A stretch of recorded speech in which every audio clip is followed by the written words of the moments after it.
Assalamualaikum warahmatullahi wabarakatuh.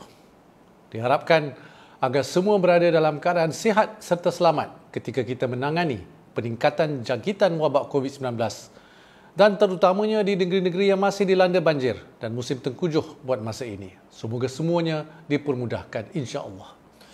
Saya ingin memulakan laporan ini dengan menjunjung titah ke bawah Duli Yang Maha Mulia Seri Paduka Baginda Yang di-Pertuan Agong berkenaan darurat ekonomi dan kesihatan awam pada 12 Januari serta pengumuman Yang Amat Berhormat Perdana Menteri pada 11 Januari tentang pelbagai bentuk perintah kawalan pergerakan termasuk PKP bersyarat dan PKP pemulihan bagi membendung wabak COVID-19.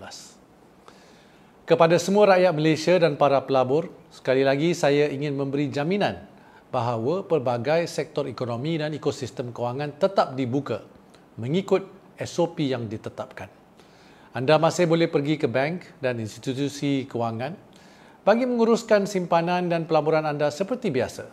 Kerajaan dan agensi-agensi berkaitan akan memudah cara dan memastikan keadaan pasaran kekal kondusif dan teratur dalam tempoh tersebut. Dan saya jamin bahawa ekosistem kewangan kita berdaya tahan dan mempunyai sistem pengurusan dan pengawal seliaan yang kukuh.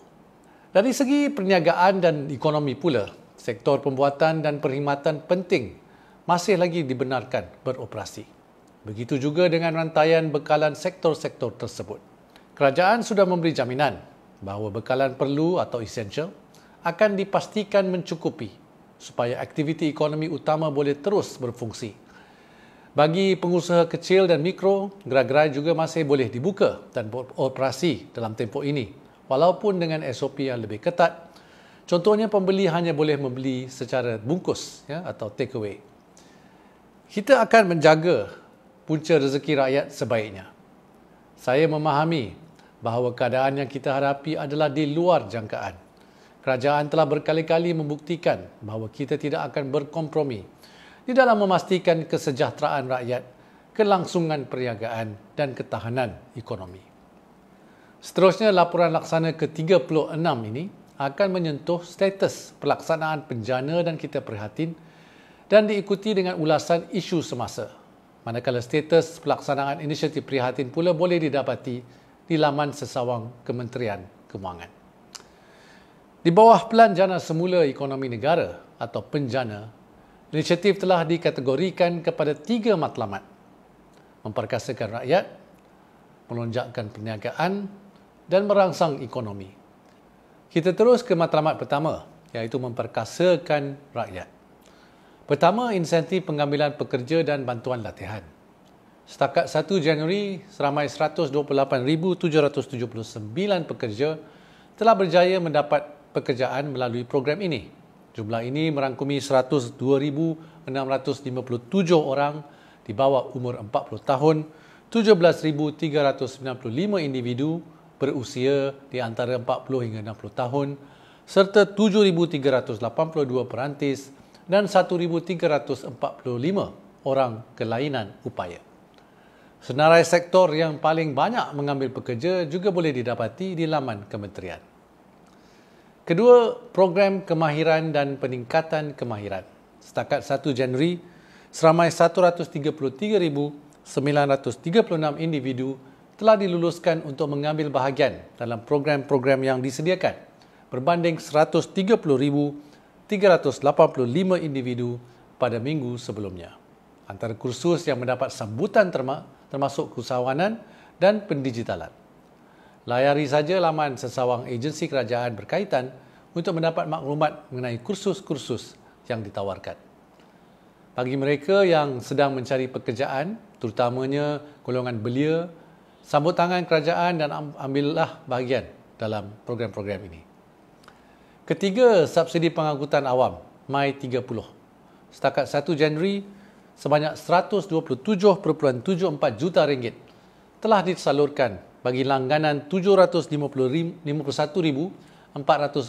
pas bulanan pengangkutan awam tanpa had bernilai RM30 ini yang disediakan khusus untuk warga negara Malaysia. Seperti yang diumumkan di bawah Belanjawan 2021, inisiatif ini dilanjutkan ke tahun 2021 bagi terus menggalakkan mobiliti dan mengurangkan beban kos pengangkutan awam untuk rakyat. Saudara dan saudari sekalian, sekarang kita terus ke matlamat kedua, iaitu melonjakkan perniagaan.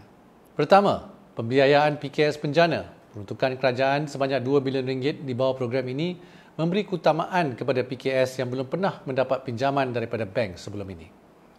Setakat 1 Januari 2021, sebanyak 5,976 permohonan telah diluluskan dengan jumlah nilai pinjaman sebanyak RM1.149 bilion.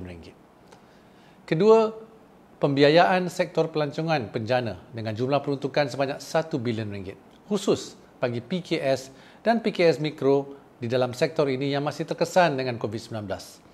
Setakat 1 hari bulan Januari, terdapat 566 permohonan bagi pembiayaan ini dan daripada jumlah ini, sebanyak 272 permohonan telah diluluskan dengan jumlah pembiayaan sebanyak RM54.8 juta. Ketiga, skim pemulihan perniagaan tekun atau Tekun Business Recovery Scheme juga khas untuk PKS Mikro. Setakat 1 hari bulan Januari, sebanyak RM99.9 juta telah disalurkan di bawah skim ini dan memanfaatkan 14,946 PKS Mikro. Keempat adalah pembiayaan mikrokredit penjana di bawah Bank Simpanan Nasional. Sehingga 1 Januari, sebanyak RM307.2 juta telah disalurkan bagi memanfaatkan 8,936 PKS Mikro, termasuk dalam bidang peruncitan dan perkhidmatan.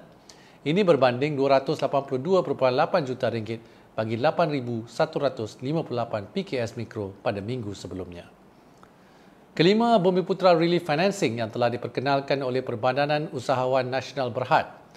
Bantuan dana khas RM200 juta ini disalurkan kepada PKS Bumiputra yang terkesan oleh COVID-19 dengan pembiayaan antara RM100,000 dan RM1 juta bagi PKS terlibat. Setakat 1 Januari, dana ini telah disalurkan kepada 356 PKS melibatkan jumlah RM94.2 juta berbanding 322 PKS dengan jumlah RM82.8 juta pada minggu sebelumnya.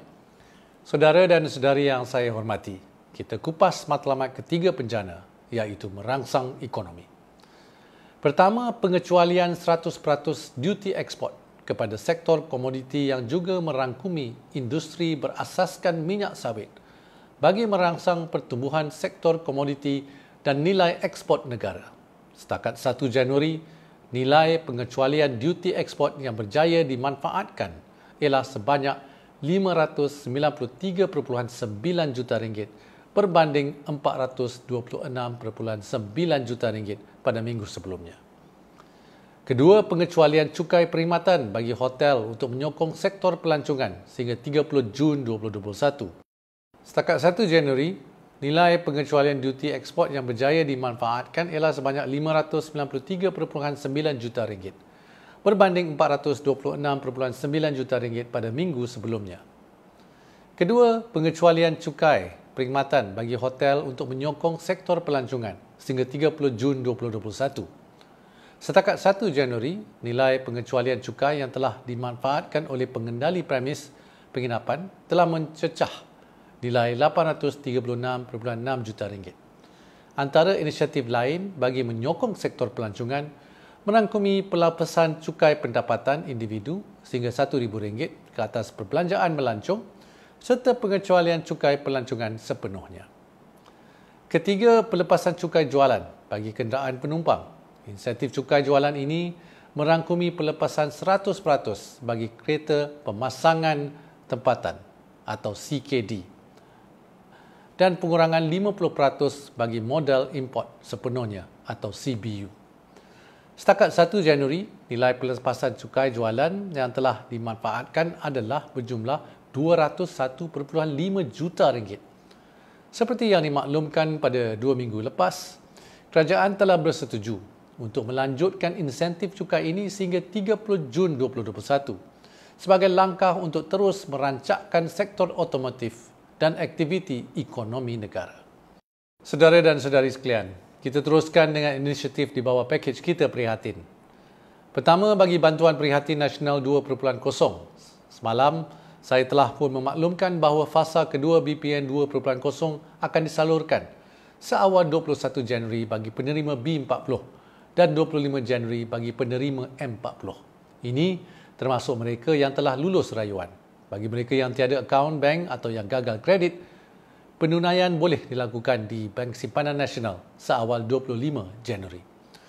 Secara keseluruhannya, fasa kedua BPN 2.0 akan meletakkan RM2.38 bilion ke dalam tangan lebih 11.06 juta penerima, merangkumi 5.82 juta penerima individu bujang serta 5.24 juta penerima isi rumah.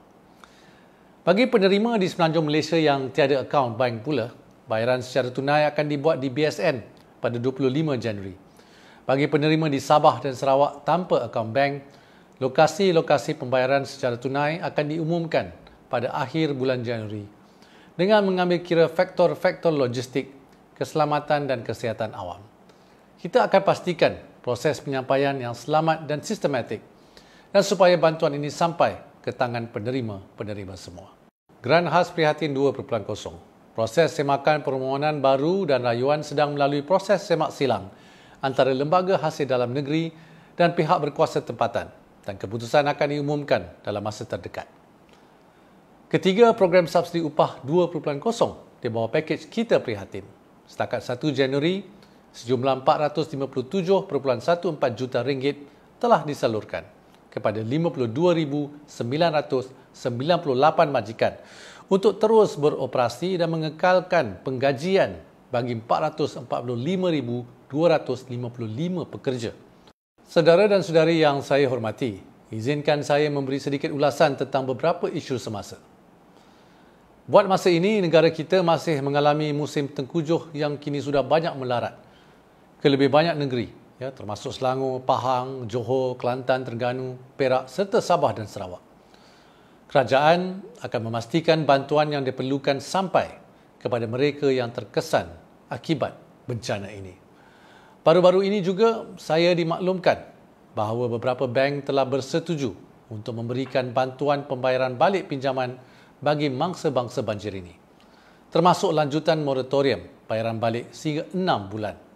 Kita mengalu-alukan usaha sebegini yang sangat diperlukan dari pelbagai pihak swasta dalam membantu meringankan beban rakyat dan perniagaan, khususnya dalam keadaan semasa.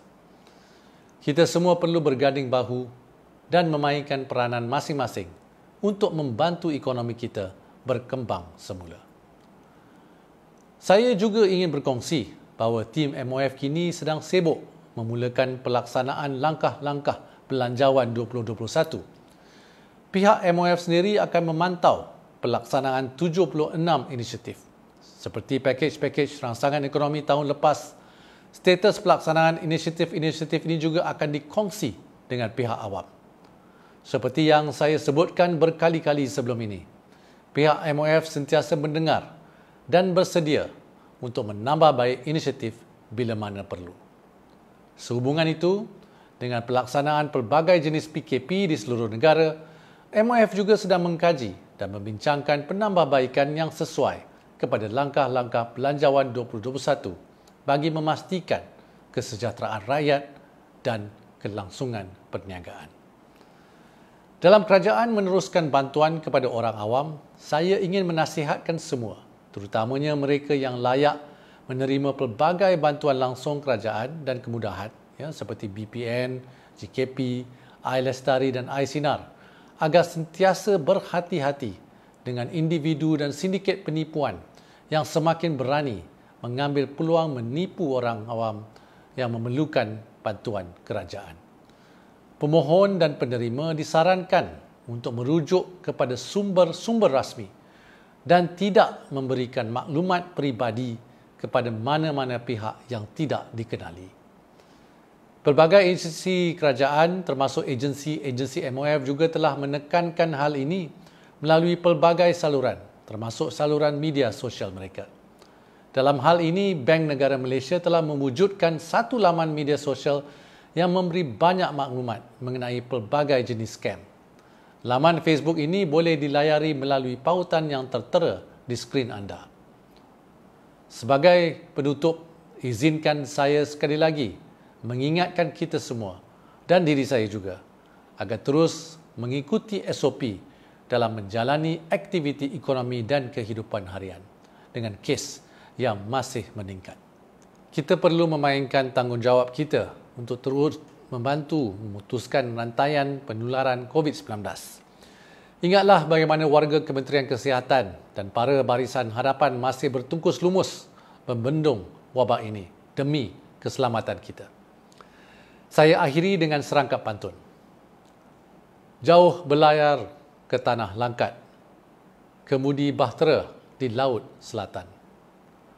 Pandemik menular, kes meningkat. Bersama kita putuskan jangkitan. Sekian, stay safe. Terima kasih.